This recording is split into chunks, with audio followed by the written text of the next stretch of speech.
Hey guys, TPH here again. Today's video is just going to be around some of my budget firearms. Obviously, these days and really any day, money's a little bit tight.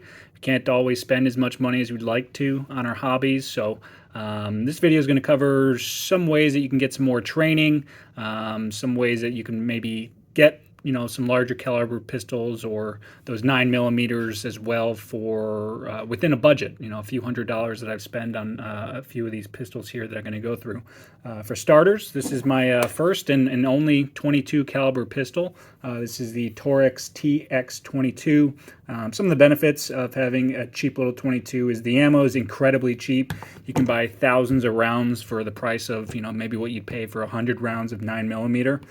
So it really makes regular practice of your fundamentals much more sustainable. So I purchased this with the intention of teaching new shooters. I remember when I was a kid, I was shooting, I think it was a 22 rifle at my cousin's on their ranch. For some reason, I thought there was going to be a lot of recoil. So for those of you that have shot a 22 before, you know how silly that is, but it's something I had never done before at the time. So you're anticipating recoil. It ends up being kind of like a snap when you shoot these rounds. So there's, I'd venture to say, zero recoil. So 22 is great to have on hand. The ammo is cheap. It's great to teach new shooters or kids because of that low recoil. They're not anticipating any recoil or flinching. Definitely gets minimized, and new shooters can really focus on those fundamentals. So making sure that they have a proper grip, they're able to align their sights well. On this pistol, I happen to have changed out that front sight, so it kind of looks a little bit more like a bright tennis ball there, which would be great for picking that up for new shooters and developing that habit. And then also you can practice your trigger control. So this one does have a safe as well. Typically, it's a good habit, I think, as you're learning pistols, right to start to understand how to use a safe on pistols, as well as many of those other fundamentals that I mentioned. So really great firearm here to teach fundamentals kids that you can carry over as you're upgrading to a 380 or 9 millimeter or beyond with some of those larger calibers. So I don't remember where I heard it, but I heard a quote a very long time ago that was like, hey, you don't learn how to drive in a performance sports car. And that kind of stuck with me. So this is something I've taken, family members of mine, some of the women in my family, a couple, maybe friends' kids, if we're going on a plinking day and they want to do some fun shooting. It's very cheap, as I said. They can shoot, many rounds. I've got probably 6 or 8 magazines for this pistol. So if they want to, fire a few of those off, fine by me.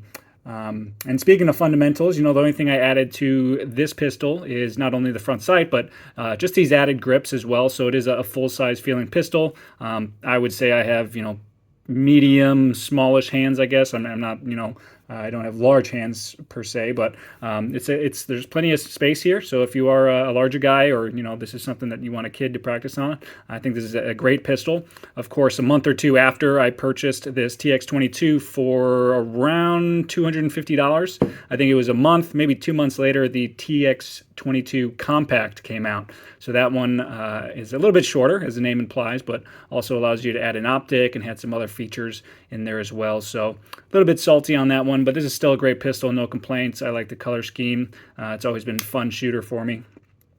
And one thing that 22 Pistols actually reminds me of, I don't know if there's any comedy fans out there, but there's an old Bill Burr joke on his black and white special on Netflix. I think it's called I'm Sorry You Feel That Way. So he had a great bit in there. You could probably look it up on YouTube, talking about how he feels he could successfully defend his home with the 22. I tend to agree, and some of his reasoning was that, it's at nighttime. Let's say someone breaks in. A lot of you, think maybe 22 is not a quality pistol to defend yourself. I'm pretty confident I could probably defend myself with a paintball gun, to be honest, unless someone has set out to kill me, no matter what. But anyway, his idea was that 9 millimeter. I don't know if anyone's ever shot that indoors without ear protection at night, but there's going to be a flash. It's going to be very loud. I can't imagine shooting an AR-15 round, 223 or 5.56 indoors with no hearing protection. You're going to lose your hearing. It's probably going to be dark, so your vision's not the best. You're going to really want to hope that you're able to hit whatever it is that you were aiming at. So I see his point of view. Obviously, start the debate in the comments if you'd like about stopping power. If you got something that's reliable that you can shoot, whatever it takes, 5, 6, 8, 10 times pretty quickly, it's probably going to give you a fair chance at surviving. Hopefully that never happens, but it's a very funny bit. I would definitely recommend looking up that Bill Burr special on YouTube. Along with, some more budget-oriented firearms. Ruger, I've in recent years become a huge fan of. It's great value for American-made pistols. I've done a previous video on this little guy here. This is their in .380 Ruger Max LCP. It's my first and only used pistol that I've purchased before. I think I paid maybe $200, $225, somewhere around there at the local shop. So this is just a step up, and let's get that round out of there. So this is just a step up, larger from a .22 caliber right before you're kind of graduating up to that 9mm round.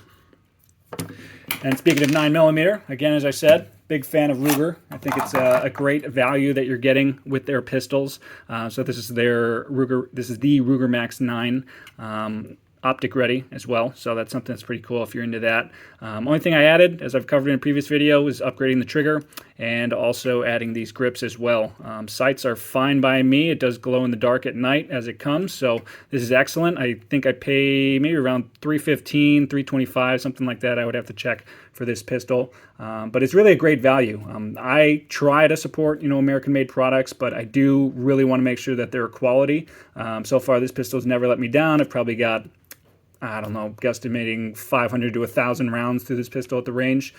So I tend to, when I get a new pistol, add whatever upgrades that I want to it, buy 5 or 6 magazines as well. So it does add up in that regard, but if you don't mind, filling up these 10 or 12 round mags that come with it over and over, you should be fine with just the quality of those 2 mags and getting some rounds down range with that. Next in the lineup, I did a recent video that a lot of you guys seem to like. I think it's got the most views of all my content so far. Is the Taurus GX4. So did a whole video on this. I won't cover too much of the same thing here, but this was an intentional budget build that I had. I specifically remember I paid $308 for the pistol. This optic was around $75, $80. Added some grips as well. The barrel is probably the most expensive part of the upgrade. I'm guessing $125, $130, something like that for the barrel. It's a Lakeline ported barrel. Helps a little bit with the compensation. And since my last video, I actually did buy a Glock OEM glow-in-the-dark sight. So that has been upgraded. I do want to go shoot it plenty, make sure that I did a good job putting it in with some Loctite. I got this all zeroed, and again, really still need to build some trust with this pistol for me to confidently carry it. I don't know that'll ever happen just because there was a recall. Yes, I'm glad Taurus addressed all their customers with that.